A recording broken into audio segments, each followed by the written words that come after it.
Hi, we're Courtney and Tyler. We've been traveling the U.S. in our Cummins powered Ram for over a year now. We're going to do a quick walk around video to show you how we set up our rig. Our truck is a 1997 Ram 2500 with an aluminum flatbed. I bought this truck completely stock about 5 years ago and have done all the work on it myself to try to keep it as simple and cost effective as possible. I chose this truck because it has the legendary all-mechanical 12-valve Cummins, a long bed, extended cab, and of course four-wheel drive. One of the first major modifications we did when we started traveling with the truck full time was replace the factory bed with this aluminum flatbed. That gave us a ton of extra space for more water, propane, our generator, and everything else that we need to take with us on the road. I made the bed sides with 2x8s and designed it to fold down in the center so I'd have access to everything on the flatbed.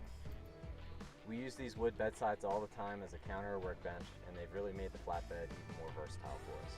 The flatbed also works great to store our extra fuel, tools, trash storage, and even our air compressor. The Aluma brand flatbed is 106 inches long, and we purchased it new from a local dealer. I fabricated the frame to mount the bed from scrap pieces of 4-inch square tubing and bolted them to the factory bed mount locations. The rear section includes mounting points for my mud flaps as well. At the rear you can see our bumper that's made from the same 4-inch square tubing, our hitch extension that we use as a step, and our new Thule bike rack. While we're at the back of the truck, you can see our Dana 60 limited slip rear end, our Roadmaster heavy duty anti-sway bar, and our Firestone airbags that help us level out when the truck is loaded. We're going to be trying some 2-inch bump stops to engage our helper springs sooner, which may eliminate the need for the airbags. The shocks are Monroe heavy duty units, and we'll actually be replacing them with some better monotube shocks soon. The rest of the suspension front and rear is stock. All the steering parts and wheel bearings have been replaced, along with a ton of normal maintenance that a 25-year-old truck needs. The tires are BF Goodrich KO2s and 285/75/16.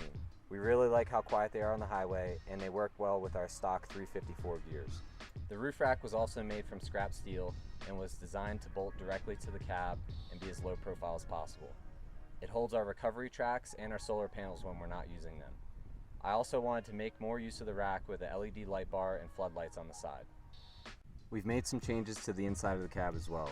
The back seat was replaced by a simple wood platform that gives us a ton of storage above and below, and the headliner was removed to replace it with a hammock style net that keeps a lot of our winter gear and lighter things out of the way when we don't need them.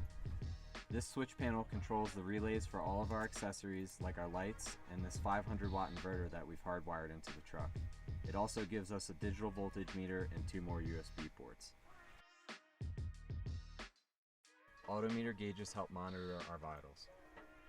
The engine's mostly stock aside from an AirDog pump and filter setup, 3,000 RPM Gulf Springs, and a Borg-Warner K27 turbo. It has just over 200,000 miles and has been very well taken care of. The camper is a 2000 Hallmark Ute pop-up. It's very lightweight at about 1,000 pounds and is super compact and agile compared to our old hardside camper that weighed almost 3,000 pounds. Let us know in the comments if you have any questions about our rig, and look out for a future video of Courtney doing a full tour of our camper.